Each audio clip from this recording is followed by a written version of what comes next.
and welcome to the Sound Test Room. My name is Jakob. I'm your host. In this vlog, I'm going to tell you about the sad song sung funny with happy ending project. If you haven't seen the video and the performance I did, go and click this card up there and the video will pop up and you can go watch that and then come back to this one. Now the project was put together inside Cubasis, and what makes that song sound so wonderful is iVoxel. I'm gonna go through the channels here and tell you what each of these channels are and what they do, basically where the sounds come from. So if we look at the first channel, we've got iVoxel, and iVoxel is loaded up inside the insert effect slot. As you can see, I'm using a bit of equalizer and compression in there, and the studio equalizer and the compressor, these two effects are basically there to control the input of my vocals into iVoxel. The studio equalizer after iVoxel is just to filter off some frequencies I don't like. Now if we have a look at iVoxel, the preset is something I tweak myself, and all of the effects you hear on the vocals come from iVoxel's own effects engine because I think they sound wonderful. As you can see, I filter off a little bit of bass and stuff in the iVoxel vocoding stream settings. Now the microphone I'm using is the same one as I'm using right now, the haQ Multimedia iRig Mic HD. I've used this microphone for over 2 years and it's served me well. Now let's go back into Cubasis, because the way I'm controlling this is I basically made a bunch of chord things.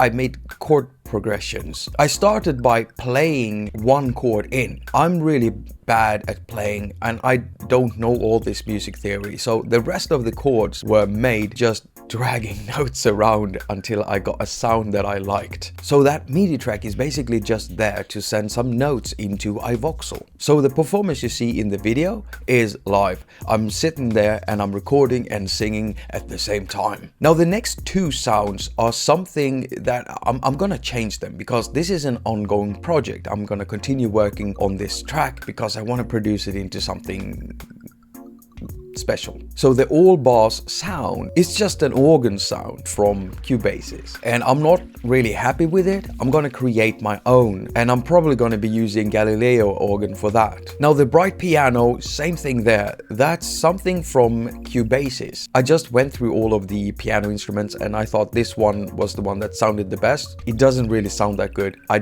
don't think so. The problem with my video, if you go back and listen to it, is that the piano is really loud. I need to work on that, and I'll probably be using like haQ Multimedia's Grand or something like that. Probably end up layering up more pianos because I want a really heavy sound there. Now the last sound in this project is a heartbeat. I made that the same way I made the heartbeat for my Nebula Rasa track, made in Figure. That's exactly where this heartbeat comes from Figure. Played a 2-tap heartbeat-like pattern, and then I just exported that, imported it into Cubasis. So sound-wise, that's basically how this project was put together. Now I will be continuing working on this project, as I said in the beginning. I want this to turn into something really nice. I'll be sure to tell you when it's done if you're interested, but don't expect it anytime soon, because when I start producing something, when I really get into tweaking and doing all the production stuff,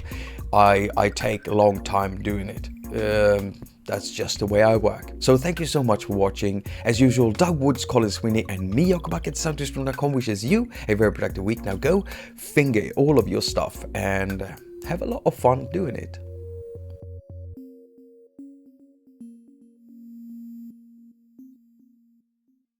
Now the project was put together inside Cubase. Now the project was put together inside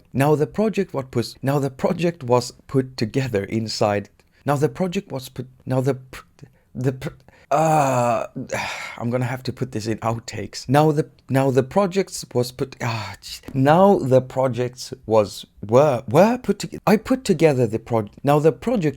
together inside Cubasis. Yes.